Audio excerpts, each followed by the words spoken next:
Hi friends, ఈరోజైతే snack item వచ్చేసి సమోసా.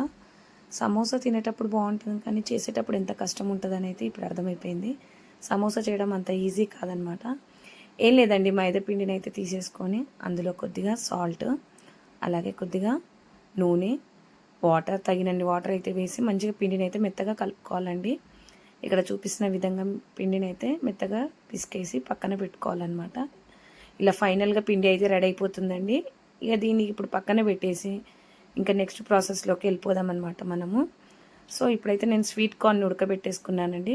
ఇంకా ఉడకబెట్టుకున్న స్వీట్ కార్న్ అన్ని ఒక గిన్నెలోకి తీసేసుకొని రుచికి సరిపడినంత సాల్ట్, కారము, అలాగే కొద్దిగా గరం మసాలా, సన్నగా తరిగిన కొత్తిమీర, పుదీనా, క్యారెట్, అలాగే కొద్దిగా నిమ్మకాయ రసం, ఉల్లిపాయ ఇవన్నీ వేసి మంచిగా కలుపుకున్నాను అనమాట. ఇక్కడ చూపిస్తున్న విధంగా.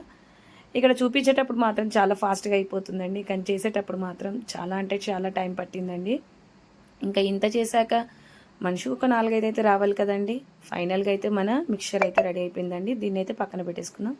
పిండి కూడా మంచిగా నానింది. ఇలా చిన్న చిన్న బాల్స్ లాగా చేసేసుకొని పిండిని ఒక పక్కన పెట్టుకొని ఇంకా ఇప్పుడైతే ఇంకా నెక్స్ట్ ప్రాసెస్ అనమాట, అసలైన ప్రాసెస్. ఇంకా చపాతీలాగా అయితే ఇవి చేసి పెట్టుకోవాలండి. ఈ చపాతీలు మంచిగా సన్నగా రావాలన్నమాట. సో అప్పుడు మనకు సమోసా అనేది క్రిస్పీగా వస్తుందన్నమాట.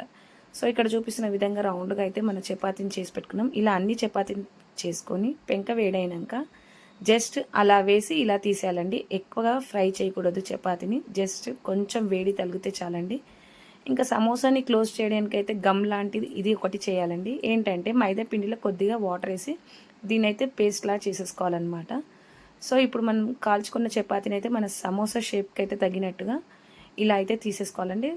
ఎక్స్ట్రా సైడ్స్ అన్నీ కట్ చేసుకోవాలి. ఇలా సమోసా షీట్స్ అనేటివి రెడీ అయిపోతాయి అన్నమాట. సో మనమైతే ఇప్పుడు ఇక సమోసా షేప్ని అయితే రెడీ చేసేసుకుందాం అనమాట. సో చాలా అంటే చాలా కష్టపడి పడ్డానండి ఈ సమోసా కోసం. మీరు కూడా మంచిగా లైక్, షేర్ ఇవ్వండి. సో మొత్తానికైతే ఇక స్వీట్ కార్న్ ఇవన్నీ వేసిన అయితే స్టఫ్ చేసేస్తున్నాను.